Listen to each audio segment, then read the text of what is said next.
안녕하세요, 애청자 여러분. 저는 서울에서 전자산업 관련 회사를 운영하고 있는 38살 남성입니다. 오늘 제가 청취자 여러분들에게 전해드릴 사연은 제가 믿고 있던 사람들에게 당한 결혼 파탄기입니다. 믿는 도끼에 발등 찍힌다. 등잔 밑이 어둡다는 말 잘 알고 계시죠? 저는 혼인 후 3년이라는 긴 시간 동안 아내와 아이를 갖기 위해 참 많은 노력을 했었습니다. 이제 더 희망이 보이지 않아 고등학교 동창이었던 비뇨기과 의사를 찾아갔는데 그때 친구가 제게 들려줬던 충격적인 이야기. 비뇨기과 검사로 한참 충격에 빠져 지내고 있을 때 뛸 듯 기뻐하며 제게 임신 소식을 알려온 아내. 오늘 제가 전해드릴 사연은 현실이라고는 결코 믿을 수 없는 야차들이 난무하는 아수라도에 대한 이야기입니다. 그럼 사연 시작하겠습니다. 제 입으로 말씀드리기 좀 부끄러운 이야기지만 저는 어렸을 때부터 영재 교육을 받고 자랐습니다.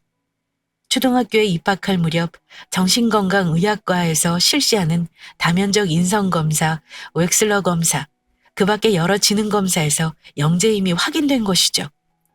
초등학교 저학년들 학생들이 1 더하기 1 산수를 하고 있을 때 저는 중고등학교들도 어려워하는 수학 공식 증명이나 문제 해석을 했었습니다. 서울에 있는 과학고에 진학한 저는 3년 과정을 2년 만에 조기에 마치고 미국 샌프란시스코에 있는 한 대학 전자공학과에 입학해 학위를 받았습니다.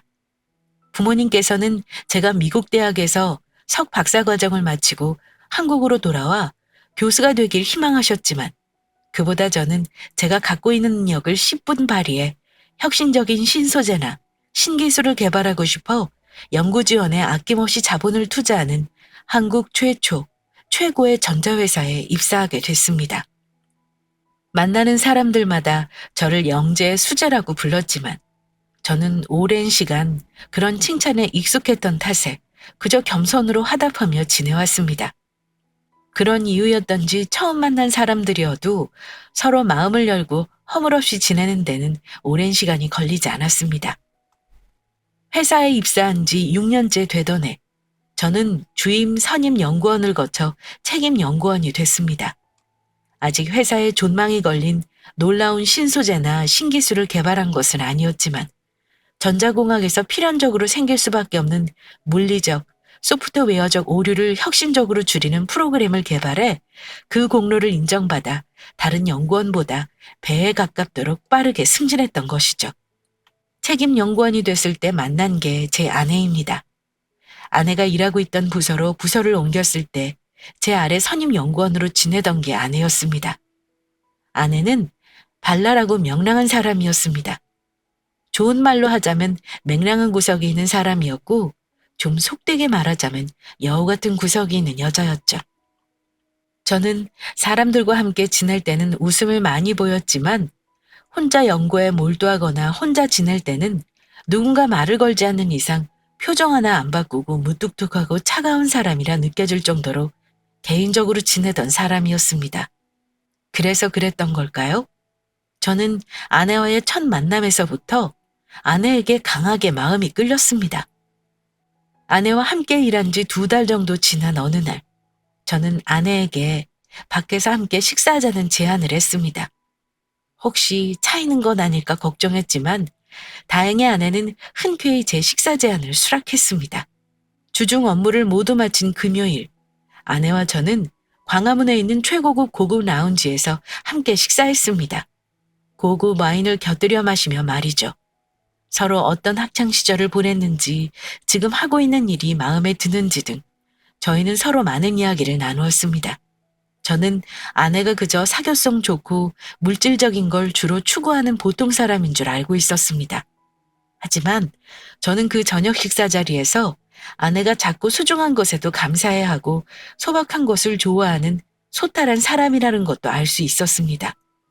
그 후 얼마 지나지 않아 저는 아내에게 정식으로 교제해보자 말했고 아내도 제가 마음에 들었던지 흔쾌히 제 교제 제안을 수락했습니다. 다만 아내와 연인으로 지내면서도 연구실에서 몇 번 아내와 제 상사 때문에 몇 번 불편한 일이 있었습니다. 제 상사인 수석연구원은 제가 현재 부서로 옮겨오기 전까지 선임 연구원인 아내에게 보조를 받고 교육도 해주는 사람이었습니다. 상사인 수석연구원은 다른 연구원들과 달리 자기 관리를 철저히 하던 사람이었는지 체격이 좋고 또 옷도 맵시 있게 잘 입는 사람이었습니다. 고급 외제차를 몰고 다녔고 옷, 시계, 구두 등 웬만한 것들 모두 명품 차림으로 회사를 오고 갔던 사람이었죠. 하지만 그런 상사는 제가 아내와 연인이 됐다는 사실을 알게 됐으면서도 동료로서 가까운 사이를 넘어 다정한 사이로 지내는 걸 멈추지 않았습니다. 그런 둘의 모습에 저는 크게 불쾌했지만 따로 내색하지는 않기로 했습니다. 상사와 아내가 연구원으로서 동료로 지낸 시간이 긴 것도 있었지만 무엇보다 제가 아내를 신뢰했기 때문입니다. 아내와 상사 관계에 더 신경 쓰지 않기로 하고 저와 아내는 회사에서도 회사 밖에서도 즐거운 시간을 이어갔습니다.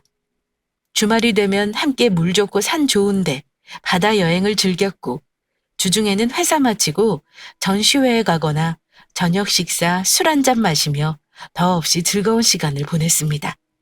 그렇게 몇 달 더 시간이 지나 양가 상견례를 마치고 저희 부부는 서울 흑석동에 있는 한 아파트에 신혼집을 얻어 신혼생활을 시작했습니다. 하루하루가 꿈만 같았습니다.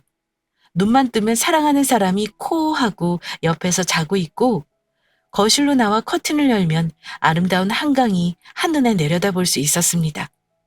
잠에서 깨어난 아내가 손수 차려주는 아침상은 어찌 그렇게 맛있고 또 달달하던지요. 함께 손잡고 같은 차에 올라 회사에 출근하는 것도 큰 즐거움이었습니다. 그렇게 3개월, 6개월, 1년, 그리고 2년. 하지만 문제가 하나 있었습니다. 아내가 임신이 되지 않았던 것입니다. 처음에는 그저 때가 안 맞거나 서로 컨디션이 좋지 않을 때 한 숙제였다 생각하고 말았는데 부인과의 방문에 여러 처방을 받고 정확한 임신 계획일을 철저히 지켰음에도 불구하고 저희 내외에게 아이는 찾아오지 않았습니다. 아내는 맞춤 한약재 복용, 뜸 치료, 침 치료, 약침 치료까지 임신을 위한 한방 치료부터 강화 약숙, 익모초, 당귀, 감초, 육모초 등 임신에 좋다는 약초란 약초는 모두 찾아 다려 마실 정도였습니다. 본래 술, 담배와 별 상관이 없고 식습관 역시 바르게 생활했던 저는 당혹스러웠지만 더 철저히 자기 관리에 몰두하기 시작했습니다. 길을 걸으며 앞에 담배 피우며 걷는 사람이 보이면 애써 피해서 걸었고 그나마 즐겨 먹었던 면 음식도 더 입에 대지 않았습니다. 어떤 날은 사람들 뜬 소문을 믿고 일부러 술에 취해 아내와 잠자리를 하거나 씻지 않고 여러 차례 잠자리를 하는 등 방법이란 방법은 모두 동원해 임신을 기다렸습니다. 저희 부부 둘 모두에게 임신은 아주 중요한 의미였습니다. 양가 가정 형편이나 안정적인 부부의 직업과 재산, 저희 부부의 사랑, 건강한 아이가 좋은 환경에서 태어나 많은 걸 누리고 살길 바랬던 겁니다. 신뢰 깊고 또 깊은 사랑으로 지내던 저희 부부였지만 늘 어딘가 한 구석 허전한 데가 있다 생각했습니다. 그 자리를 채워줄 사람은 어느 누구도 아닌 저희 사랑으로 세상의 빛을 보게 될 저희 아이뿐이었습니다. 회사에서 다른 사람들보다 업무 스트레스를 많이 받고 또 민감해하는 게 저희 아내였습니다. 심할 때는 한 움큼씩 머리카락이 뽑혀 나올 때도 있을 정도였죠. 저는 그런 아내를 생각해 간곡한 권유 끝에 아내는 결국 저와 결혼하고 2년 반 정도 지나 회사에 휴직서를 내게 됐습니다. 건강한 몸, 건강한 정신에서 아내의 몸이 새 생명을 받아들일 수 있도록 돕고 싶었습니다. 그 배려가 한 가정의 파국, 파탄의 화근이 될 줄은 상상도 못하고 말이죠. 아내가 휴직하고 6개월이 더 지나 결혼 3년째가 됐지만 그때 역시 저희 부부는 임신 소식을 들을 수 없었습니다. 회사를 휴직하고 집에서 평안히 시간을 보내는 아내였음에도 아내는 임신이 되지 않았습니다. 저는 결국 오랜 고민 끝에 저는 혹시 내게 문제가 있는 게 아닐까 하는 의심이 들어 고등학교 동창이었던 비뇨기과 의사를 찾아가게 됐습니다. 야, 좀 부끄러워도 들어가서 샘플 채취해서 나와. 다들 하는 거야, 짜샤. 친구는 한 외진 방으로 들어가 무정자증인지 아닌지 확인할 수 있도록 샘플을 채취해오라고 말했습니다. 아이, 그래도 이건 좀 아니지 않냐? 저는 우스갯소리로 대답하고 말았지만 그렇게 해서라도 아내가 임신이 되지 않는 이유를 알고 싶었습니다. 채취한 샘플로 바로 검사가 시작됐고 얼마 시간이 지나지 않아 검사 결과가 나왔습니다. 간호사의 안내에 저는 친구가 있는 진료실에 문을 열고 들어갔습니다. 유감이다. 고환 문제야. 무정자증. 고환 내부에는 정계정맥류라면 수술이라도 해볼 텐데 고환 안에 정계정맥류도 보이지 않아. 나로서는 더 해줄 수 있는 말이 없다. 임신 어려울 거야. 아니, 의사로서 냉정하게 말할게. 임신은 안 돼. 저는 친구에게 무정자증이라는 충격적인 소식을 전해 듣고 한 달 가까이 무기력하게 지냈습니다. 아내 앞에서 웃는 채 했고 몇 번 아내와 잠자리를 갖긴 했지만 그때마다 끝없는 허무에 빠지기 일쑤였습니다. 제가 무정자증이라는 사실을 아내에게 말할까 오랜 시간 고민했지만 도저히 어떤 결론이 서지 않았습니다. 그래서 어떤 일도 없었던 것처럼 그저 저 혼자 고통으로 한 달 가까이 시간을 흘려보내고 있던 어느 날, 아내는 제게 뜻밖의 소식 두 가지를 전해주었습니다. 첫 번째는 집에 있는 게 따분하고 지겨우니 복직하겠다는 것이었고, 두 번째는 아내가 임신에 성공했다는 사실이었습니다. 임신? 임신이라고? 나는 무정자증인데? 아내에게 임신 소식을 전해드린 뒤 저는 극심한 불면증에 시달렸습니다. 꼬리에 꼬리를 무는 생각 때문에 도무지 잠에 들 수 없었습니다.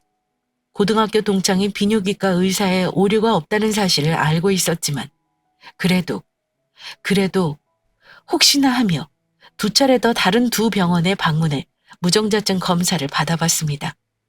결과는 같았습니다. 저는 무정자증이 맞았습니다. 아내가 임신 사실에 들떠 하루하루 유쾌하고 즐거운 시간을 보내는 동안 저는 억장이 무너진 채로 지내야 했습니다. 아내와 함께 일을 마치고 퇴근하면 유아용품을 판매하는 여러 가게에 들러 베네 쪼고리니 모빌이니 하는 것들을 구경했습니다. 까르르 이게 좋다 저게 좋다 웃으며 말하는 아내를 보면서 처음에는 불신의 마음이 들었다가 시간이 지나자 분노의 감정이 치밀어 오르기 시작했습니다. 도대체 누구의 애를... 저는 아내의 뱃속에 들어있는 아이, 그리고 뱃속에 든 아이의 아빠가 누구인지, 나 몰래 누구를 만나 그런 관계를 맺어온 것인지 당장 알고 싶어졌습니다. 아내와 연애할 때도 결혼하고서도 계속해서 신경 쓰였던 그 사람, 그 인간. 하지만 저는 추측이 아닌 사실을 확인하고 싶었습니다. 아내가 만나고 있는 남자, 아내 뱃속에 있는 아이 아빠의 정체를 알기 위해 저는 결국 사설 흥신소에 아내 뒤를 밟아볼 것을 의뢰했습니다. 의뢰가 있고 3일, 5일, 일주일 간격으로 한 번씩 한 달 동안 흥신소 사람이 회사 근처에 있는 카페로 찾아왔습니다. 흥신소 직원은 만날 때마다 그 자리에서 잘 봉해진 등기봉투를 하나하나 건넸습니다. 뭐 사는 일이다 그런 거 아니겠습니까? 모쪼록 잘 해결하시길 바랍니다. 혹시 더 필요하신 거나 시키실 일이 있으면 다시 연락 주시고요. 흥신소 남자가 떠나고 저는 벌벌 떨리는 손으로 등기봉투를 열어봤습니다.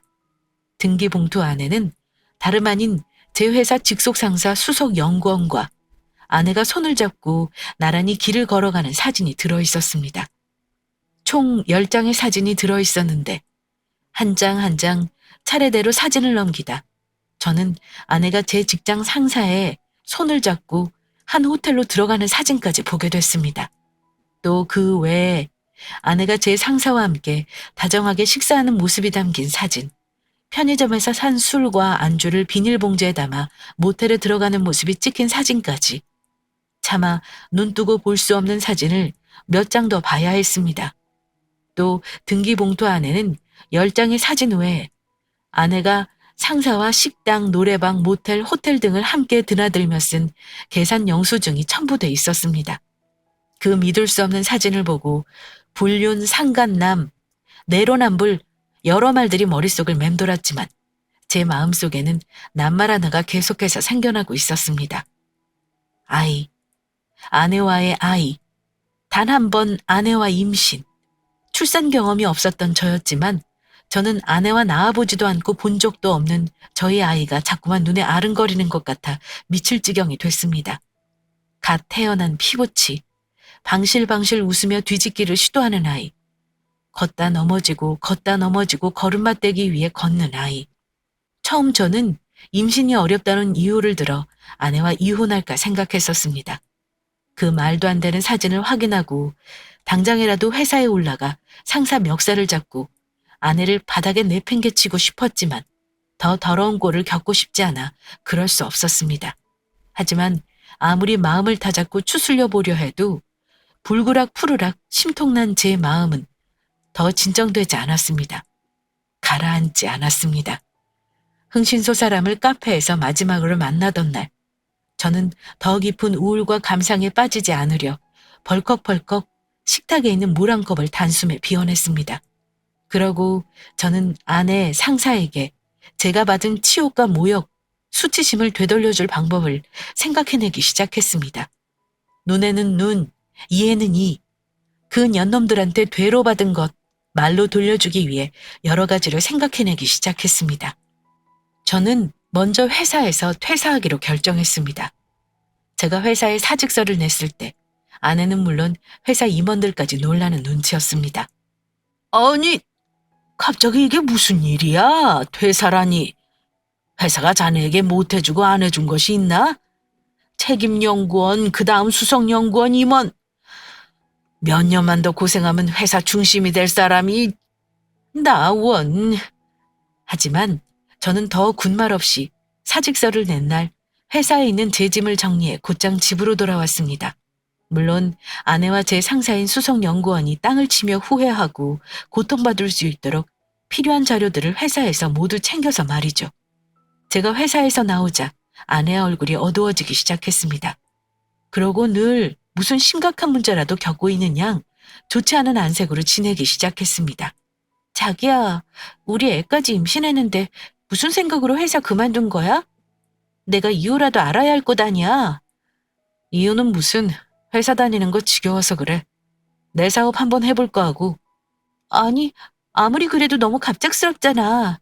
당신한테 나 임신했다고 말한 지 딱 한 달밖에 안 지났는데 퇴사라니.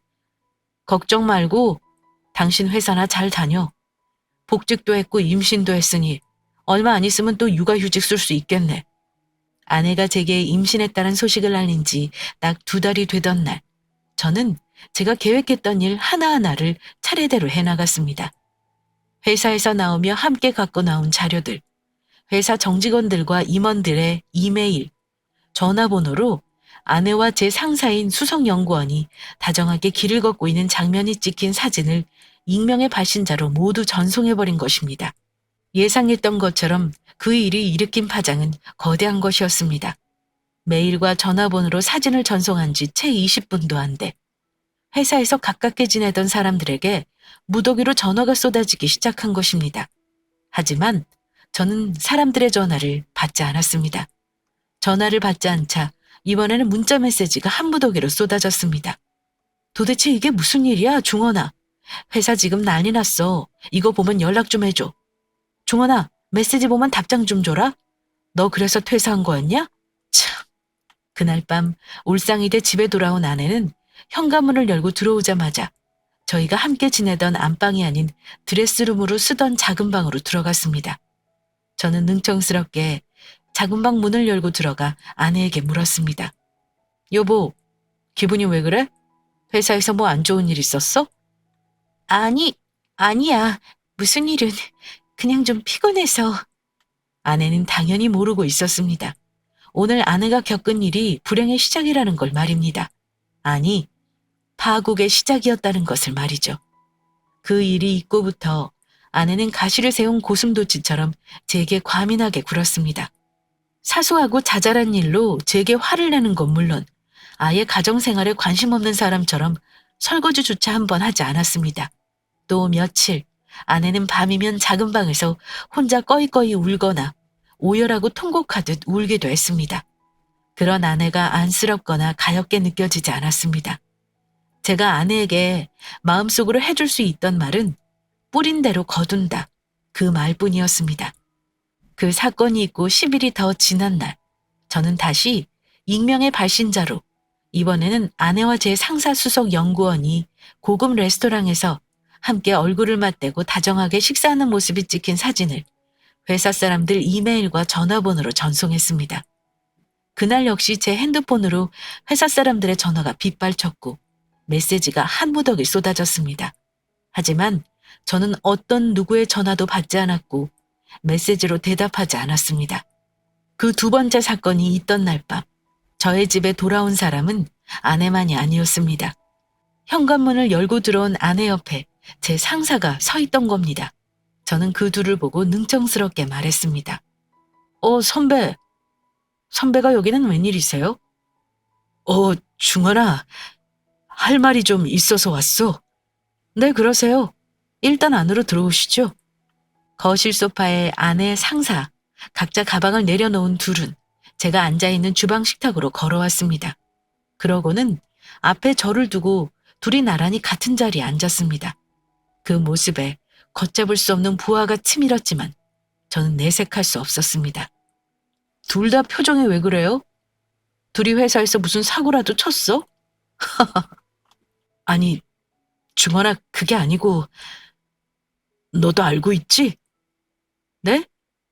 뭘요? 앞뒤 뚝 잘라먹고 뭘 알고 있냐니요?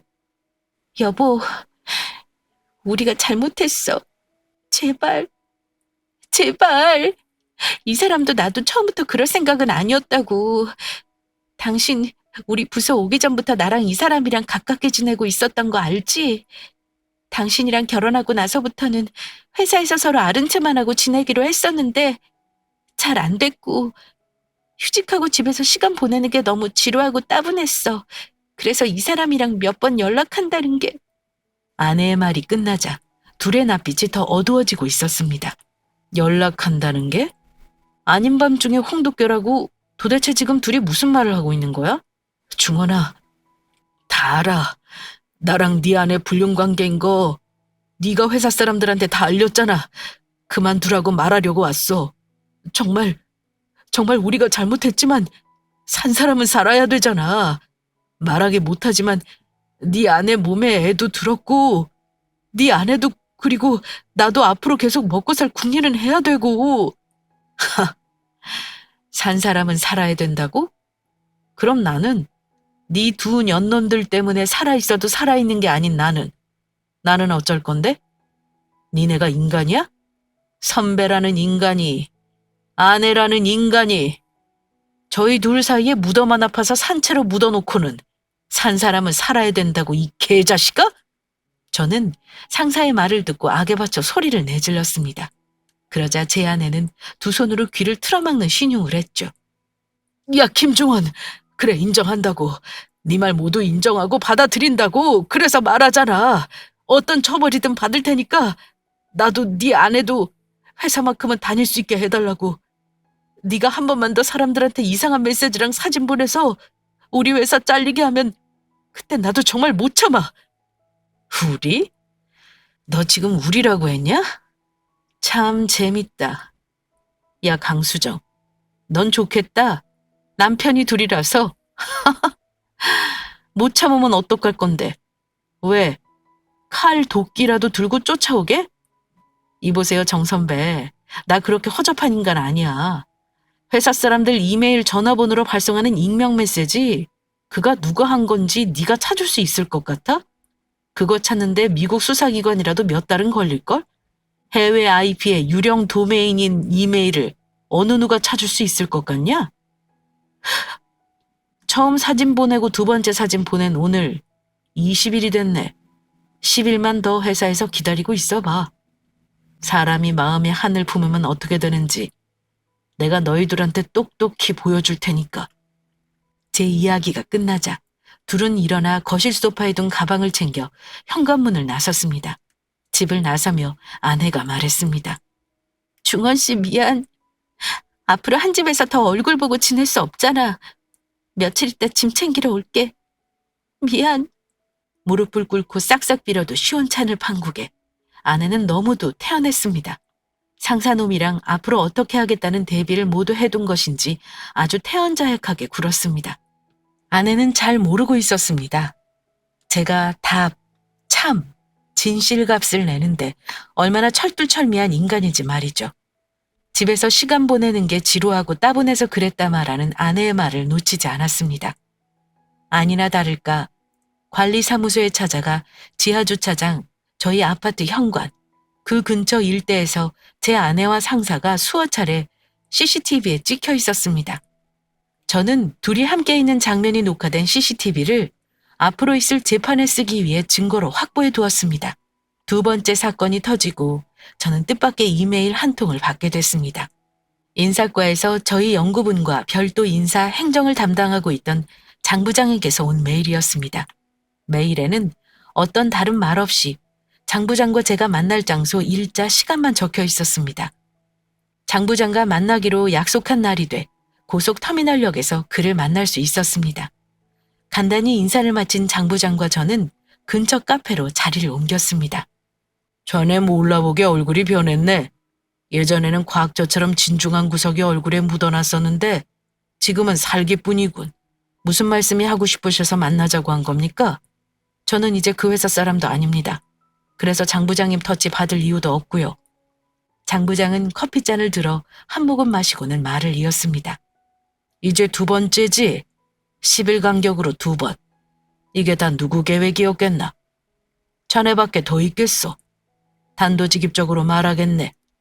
이제 그만두게. 회사에서 자네 안에 그 수석 연구원은 이미 다 끝난 거나 마찬가지야. 분노라는 게 그렇네. 더 하면 할수록 자네 자신만 해치는 걸세.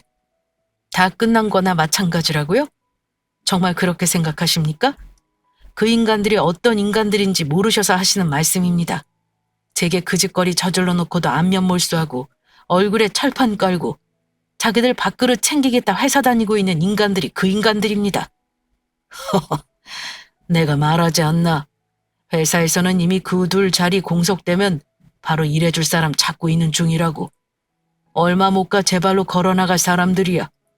그리고 다시 한번 말하지만 자네 입사할 때부터 퇴사할 때까지 자네 봐온 사람으로서 말하네. 이제 그만두고 법 절차 통해 해결하게. 그 마음에 쥐고 있는 칼, 잘못하면 자네 몸 벨 수가 있다니까. 저는 한 모금도 마시지 않은 커피를 자리에 두고 일어났습니다. 무슨 말씀하러 오신지는 잘 알겠습니다. 근데요, 장 부장님. 장 부장님께서 하나 모르고 계신 게 하나 있는 것 같은데 제 몸이고 마음은 아주 오래전에 갈기갈기 찢어졌습니다. 먼저 일어나겠습니다. 건강하십시오. 장 부장을 만나고 며칠 안 있어 밖에서 지내고 있던 아내에게 전화가 걸려왔습니다. 중원 씨, 내가 정말 잘못했어. 그래도 어떻게 이미 내 몸에 들어서 내인 걸 지우개로 글자 지워버리듯 할 순 없잖아. 제발 중원 씨, 정식으로 이혼하고 위자료 여러 배상 다 할 테니까 이제 회사 사람들한테 그만해. 회사 더 다니고 안 다니고는 둘째치고 출근해서 퇴근할 때까지 그런 지옥이 없다고. 저는 피식 웃으며 대답했습니다. 그래, 네 말대로 네 몸에 잉태된 생명 함부로 지울 수 없지. 근데 내 머릿속에 마음에 각인된 이 더러운 기억은 뭘로 보상하겠다는 건데? 이혼? 위자료? 손해배상? 할 수만 있으면 회사 찾아가서 너 그 자식 둘이 묶어놓고 사람들 앞에서 니들 한 짓 찍힌 사진 보여주면서 인민재판이라도 하고 싶은 심정이라고. 지옥? 그걸 말이라고 해? 그럼 내가 살고 있는 이 지옥은? 그렇게 전화를 끊고 더 아내와 전화통화하는 일은 없었습니다. 아내가 집에서 나가고 다시 10일이 흘렀습니다. 이번에 저는 상사가 통영으로 출장 갔을 때 통영에 있는 한 수산시장에서 법인회사 카드로 상사가 아내와 놀고 먹느라 쓴 30만 원 계산 영수증, 그리고 그 수산시장 근처에 있는 한 모텔에서 상사 개인 카드로 긁은 4만 원 계산 영수증을 회사 사람들 전화번호와 이메일에 첨부했습니다. 그리고 하나 더. 상사와 아내가 사이좋게 손잡고 통영에 있는 한 모텔에 들어가는 모습이 찍힌 사진 한 장을 익명의 발신인으로 함께 전송했습니다. 며칠 전에 쓰고 있던 핸드폰을 정지시켜 두었기 때문에 저는 회사 사람들로부터 더 전화나 메시지 받는 일은 없었습니다. 다만 저는 회사 다닐 때 저와 가장 가깝게 지냈던 한 동료가 보낸 이메일에서 그 년놈들이 그날 오후 징계위에 회부돼 해고 처분을 받았다는 사실을 알게 됐죠. 해고 이유는 회사 공급 횡령, 사생활, 사내 비행을 이유로 한 해고였습니다. 그 둘이 회사에서 해고됐다는 사실을 알게 된 뒤 곧장 아내에게 이혼 소송을 걸었고 상사에게 상간남 민사소송을 걸었습니다. 소송을 걸고 얼마 있지 않아 잔뜩 술에 취한 상사에게서 한 번 전화가 걸려왔었습니다. 너 김중원 개자식, 네가 내 인생 망쳤어. 좋게 좋게 끝내자고 했을 때 끝냈어야지. 너 때문에 내 가정도 회사도 다 끝났다고. 죽어봐 개자식아. 불법으로 수정이랑 나 사진 찍고 그 사진 찍은 거 회사 사람들한테 전송한 거 어떻게든 밝혀낼 테니까. 저는 코웃음 치며 대답했습니다. 세어라 내어라 열심히 찾아보시게. 그나저나 선배, 돈 좀 많이 준비해야겠는데? 말이 민사 손해배상이지 이 정도면 형사사건 아닌가? 이 버러지만도 못한 새끼야. 법원에서 최종 판결문 보낼 때까지 똥줄 타면서 기다리고 있어. 그게 네가 저지른 그대로 받을 네 몫이다. 저는 위자료, 재산분할 소송 등에서 아내의 귀책 사유로 적지 않은 돈을 받아냈습니다. 상간남 민사소송에서 역시 선배놈한테서 큰 돈을 받아냈고요. 상사는 상간남 소송이 끝나고 나서 본래 부인과 이혼했고 전 아내는 불러오는 배를 부여잡고 본가로 들어갔다는 소식을 가까운 동료로부터 전해 듣게 됐습니다. 법원에서 마지막으로 만난 아내는 아이를 낳는 만달이 됐던지 임산부 옷을 입고 불룩 나온 배를 한 손으로 잡고 있었습니다. 여러 회한이 들었지만 당할 대로 당한 저는 전 아내에게 사탕발림 같은 말을 해줄 수 없었습니다.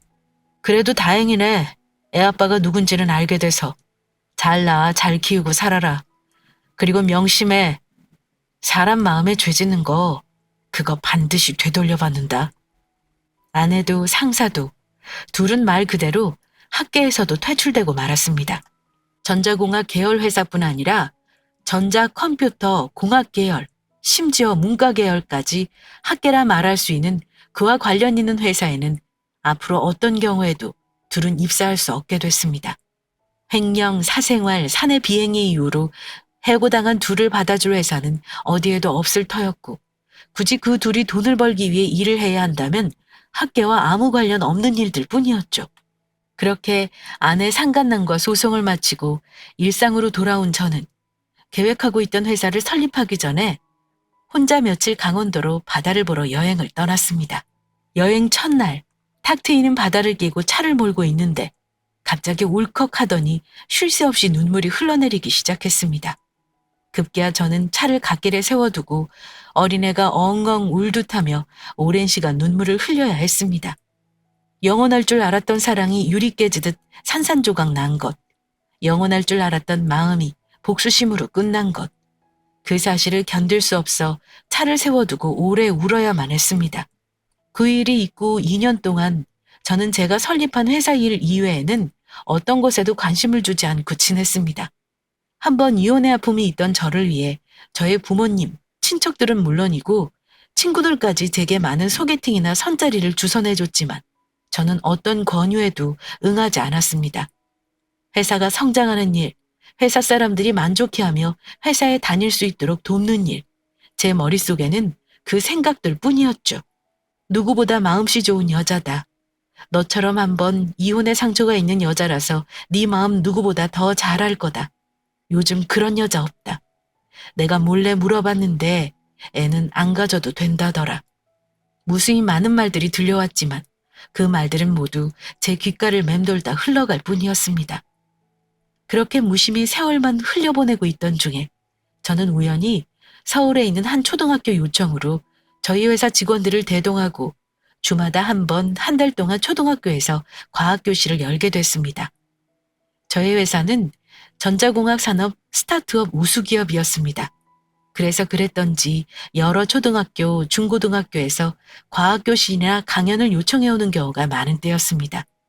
과학교실 요청 공문을 보냈던 사람, 제가 학교에 처음 방문했을 때 화사한 웃음으로 저를 맞이해줬던 사람, 한 달 동안 학교에서 과학교실을 열었을 때 제 옆에서 누구보다 많은 웃음과 성원을 보내줬던 사람, 저는 제 생에 2번 다시 없으리라 생각했던 사랑의 감정을 품고 초등학교 과학교사인 그녀를 만나 다시 달콤한 시간을 보내고 있습니다. 집, 회사, 집, 회사. 그 둘밖에 모르고 살던 제게 다시 연애와 사랑이라는 선분홍색 마음이 움트기 시작한 겁니다. 이제 여자친구와 몇 달 뒤 결혼을 앞두고 있고요. 만난 지 6개월쯤 된 저는 복잡한 심정으로 제가 2번째 결혼이고 무정자증이라는 사실을 여자친구에게 말한 날이었습니다. 침울한 얼굴을 하고 말하는 저를 보며 여자친구는 싱긋 웃어 보이며 제게 말해줬습니다. 2번이고 3번이면 어때? 그리고 자기 몰랐지? 나 사실 비혼주의자야. 애 낳을 생각도 없었고. 당신이니까 당신 아니면 안 될 것 같으니까 결혼하는 거야. 그런 건 아무 신경 쓰지 않아도 돼. 변함없이 사랑만 줘. 그거면 돼. 정식으로 상견례 자리에 하기에 앞서 저희 부모님과 여자친구 부모님이 만나 함께 간단히 식사한 자리가 있었는데 그 자리에서 저희 부모님은 여러 가지로 죄송한 게 많다며 제 장인어른 장모님 되실 분께 죄송해 하셨습니다. 저희 애랑 따님 변함없이 잘 만나고 있다지요. 아이고, 그래도 그쪽 집안 어르신들께 먼저 좀 알고 계셔야 할 일 아닌가 하고요. 저희 애가 따님이랑 결혼하게 되면 2번째 하는 결혼이고 또 애 본의 아니게 무정자증이라 손자 손녀 보는 건 좀... 이야기 듣고 있던 장인어른 장모님 되실 분들은 역시 제 아내 될 사람처럼 시원시원하게 말씀하셨습니다. 허허, 뭐 그게 그렇게 죄송해야 할 일인가요? 그댁 어르신들도 잘 아시다시피 사람 사는 게 마음 같고 마음처럼 되는 일이 얼마나 된다고요. 오히려 그런 안 좋은 일 겪고도 주저앉지 않고 다시 우뚝 선 아드님이 더 대단한 거죠. 저는 어르신들한테 아들 하나 똑똑하게 똑부러지게 잘 키우셨다고 칭찬부터 해드리고 싶은걸요. 좋은 말씀을 해주셨죠. 제가 연구원으로 지낼 때 연구원들 사이에서 흔히 쓰는 말이 있었습니다. 인생은 과학이다라는 말입니다. 원인이 있으면 반드시 결과가 있고 결과가 있으면 반드시 원인이 있는 과학처럼 사람의 삶도 그와 같다 말하고 있었죠. 전 아내가 저를 기만에 빠뜨리기 전에 가장 먼저 한 건 자기 자신을 속이는 거였을 겁니다. 모르겠지? 어떻게 알겠어? 이렇게 말이죠. 하지만 아내는 모르고 있었던 겁니다. 자신도 과학을 연구하는 연구원인데도 말이죠. 비밀이란 낱말로 예쁘게 포장된 그 말에는 수없이 많은 인과관계와 속이는 사람의 기만과 속는 사람의 슬픔이 담겨 있다는 사실을 말이죠.